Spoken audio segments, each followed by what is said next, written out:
Selamat pagi dan salam sejahtera. Saya Philip Jonathan dari kumpulan Alpha Finance akan membentangkan kumpulan skandal SRC International. Pembentangan kami merangkumi pengenalan sejarah perubahan syarikat, skandal, prosiding, dan siasatan antar bangsa serta impak kepada politik negara.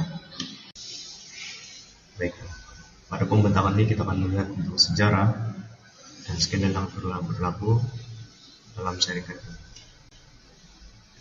Skandal SRC International adalah satu isu besar yang melibatkan penyelewengan dana terkait dengan isu 1MDB, syarikat persendirian yang diharapkan oleh saham dan hanya berurusan dengan sumber yang digunakan dalam bejana elektrik. Aktiviti SRC International dinyatakan adalah seperti menyediakan proyek yang berkaitan dengan penerokaan, pengekstrakan, pemrosesan, logistik dan perdagangan sumber dana konvensional dan boleh diperbaharui. SRC International merupakan syarikat lebih kepada subsidiary kepada syarikat yaitu 1MDB, Foundation Development. Assalamualaikum dan salam sejahtera. Hari ini saya akan membentangkan bahagian pengenalan.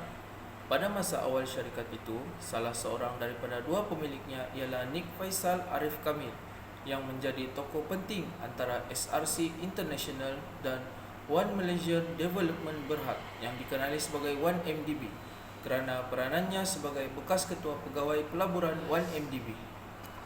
Assalamualaikum, saya Zeti dan saya akan bentang tentang sejarah skandal SRC International.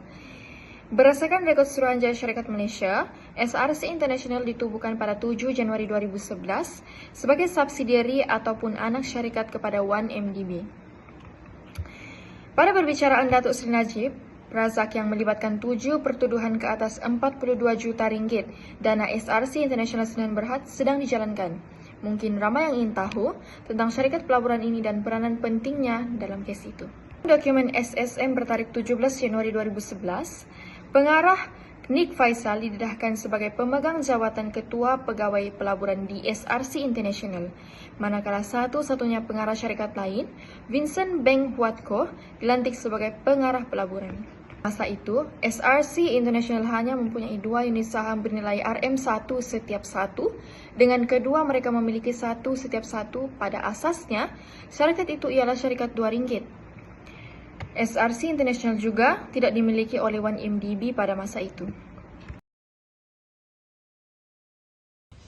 Assalamualaikum dan salam sejahtera. Saya Muhammad Absal Zarfan bin Zainal Abidin. Saya akan menyambung kepada bahagian yang seterusnya mengenai perubahan syarikat.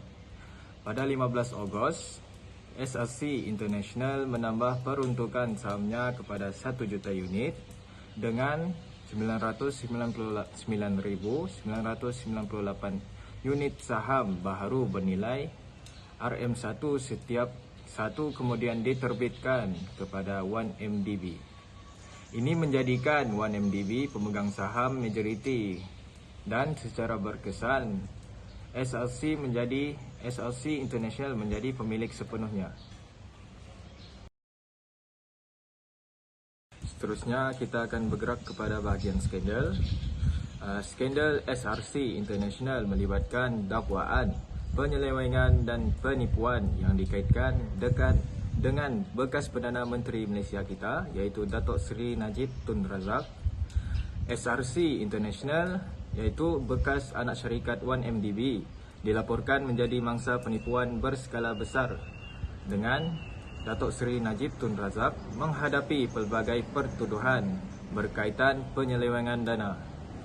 Skandal itu mempunyai implikasi yang ketara terhadap landscape politik Malaysia dan telah menarik perhatian antarabangsa kerana skala dan kerumitannya. Kita akan bergerak kepada bahagian seterusnya iaitu proceeding.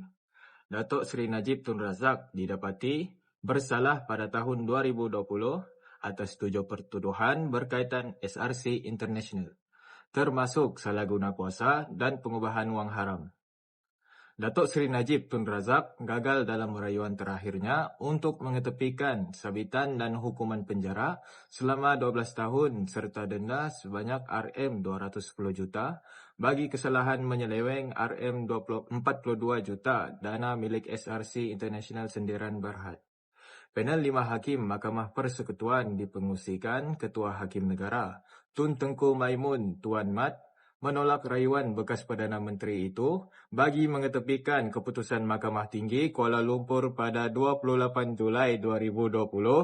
Mahkamah rayuan pada 8 Disember 2021 turut mengekalkan keputusan itu. Datuk Seri Najib Tun Razak berumur 69 tahun pada ketika itu terpaksa menjalani hukuman penjara bermula hari tersebut.